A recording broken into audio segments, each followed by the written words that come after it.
All right, getting back to our little battle here. You can see it isn't the result I hyped it up to be. I thought it would be. Furthering, looking at the rules, we'll see here special exception.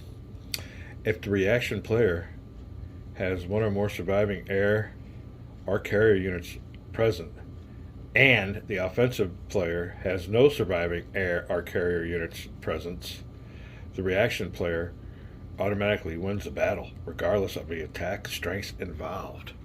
We eliminated our ship uh, with that submarine attack, leaving just the infantry unit there.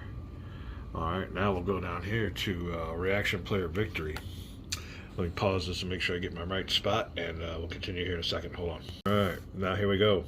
If the reaction player wins is the winner, which he was, because we had no air naval units left in the hex after that sub attack, the offensive ground units that entered the hex via amphibious assault do not take part in the ground battle and must later conduct post-battle movement, is what they did.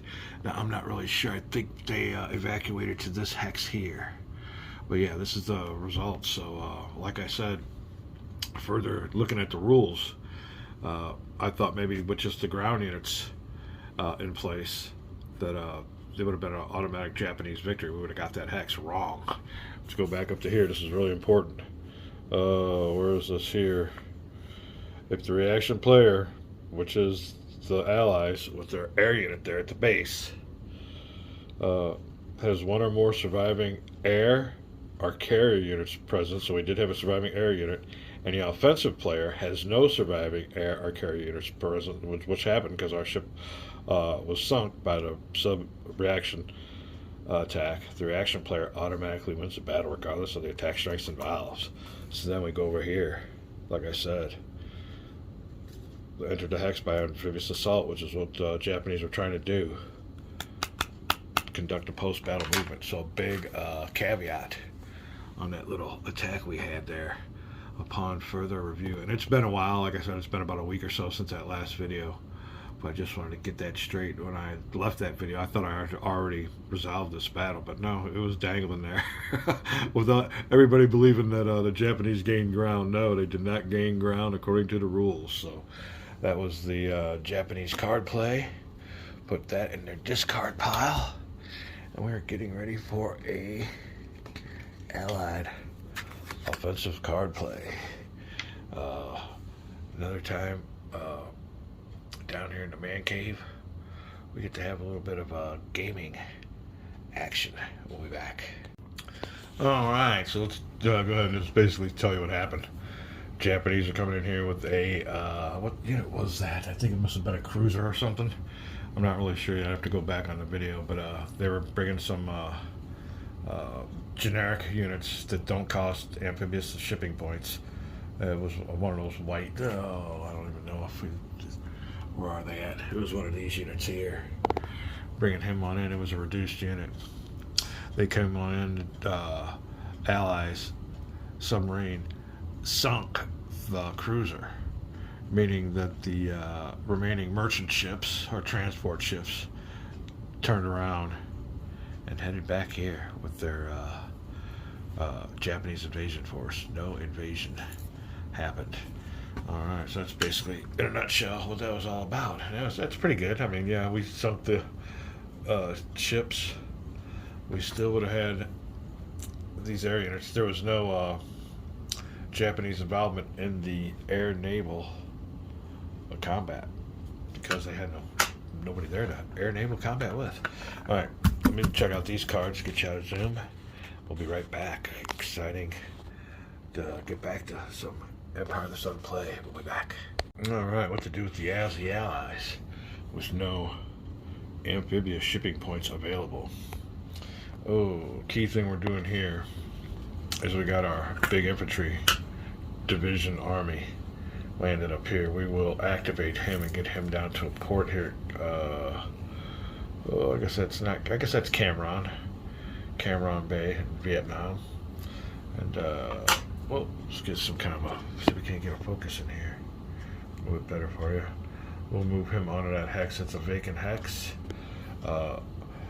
Ground unit capture of a city, port, or any installation like that, just via ground movement, does not initiate a special response.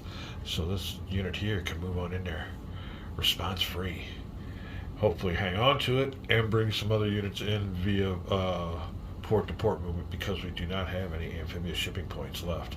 I'd like to threaten this headquarters. Let's see what we can do around here in Indochina and some of these spots here. The Japanese can have a go all they want at this big old hex here we just pretty much made. I can't remember what that spot was called. Oh, it's hard to pronounce. But I think we pretty well solidified Borneo. I guess there'll be a battle there, I'm not really sure. But yeah, we got that sucker all built up. They were one hex away from capitulation. But unless you can get that, you know, you got maybe a little window or a chance. And with all the logistics and everything, getting armies moved around, they can see it coming. I don't understand how that's going to happen or how you can do anything. But as the Allies, we're going to concentrate over here. Cameron, see what we can do. And it's all a matter of cards. We got to see what kind of card we got too. It might be a political move or something else.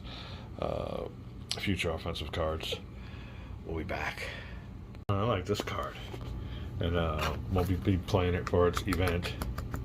Even though it is a nice card, but it just is a 1 op value. That's all we need. It's just to activate 1 unit.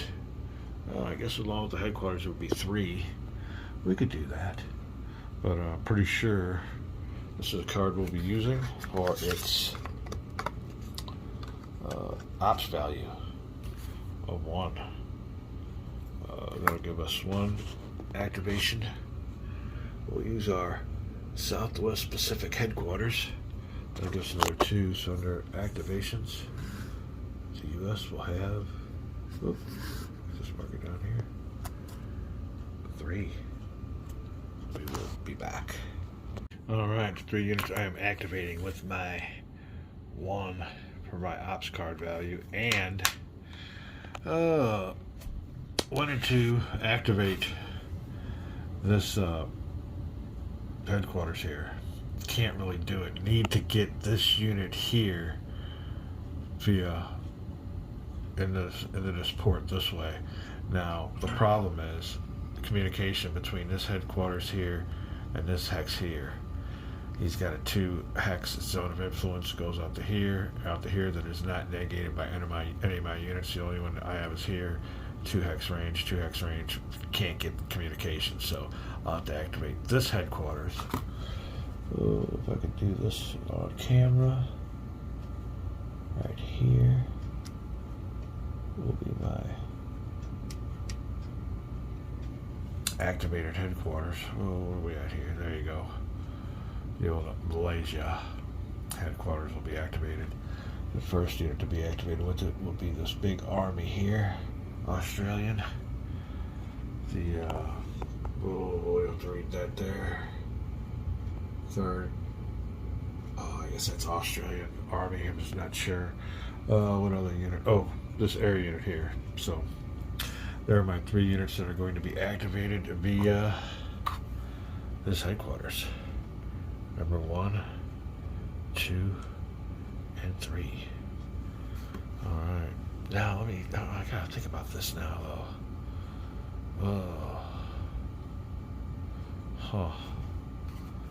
He's got I don't know what kind of range he's got. 1, 2, 3, 4, 5, 6, 7. It's negated here. 8, 9, 10, 11, 12, 13. I believe he's a fixed 15 hexer. Oh, he's only a 5 hexer. Oh, we gotta redo this whole thing out over again. Alright, plan number 1 down the tubes. Hold on for plan number 2. Alrighty then. We got a big problem with trying to get through this little spot here. So this unit here, this headquarters unit, could not. I guess he could have went around, but like I said, he's only got a 5 hex range, so he couldn't have went up or activated these guys. This unit here, this is key to the whole movement, so forget about this. It's all erased and done. We will activate the Manila headquarters. 2, it'll be 3 with the card. Units activated will be an infantry unit below the headquarters. This unit here and this unit here. There you go. We'll now proceed with movement. And the first thing we will do is capture this hex here, this port. There you go. After we do that, we will bring this unit here in by sea, port to port movement, since we now have a port. And he will come in too. Put him in there, camera on. This is all reaction free. And then this air unit here will fly from this hex to this hex. I don't know if you guys can see it all. And then he has a 6 hex range. 1, 2, 3, 4, 5. Landing at that airfield. There you go. I'm pretty sure it's all legal. Like I said, when you capture a spot via ground movement only, no reaction. Take advantage of what the rules say. That will be it for the Allied card play. We got us a nice little spot there. We can start threatening these guys in French Indochina. Get their attention away from this spot here, which I don't think they can take anyway. Like I said, that spot's so built up, it's pathetic. So we will see. What would you do as a Japanese player? A little solo game here, having a good time. We'll be back. We'll call this a quick video because I don't know. Maybe we can do some more card play, but we'll call it a quick video from now. I want to get this out there because I left that last video with y'all thinking that we could have got that hex, and according to the rules, we could not. We'll be back with some more Empire of the Sun play.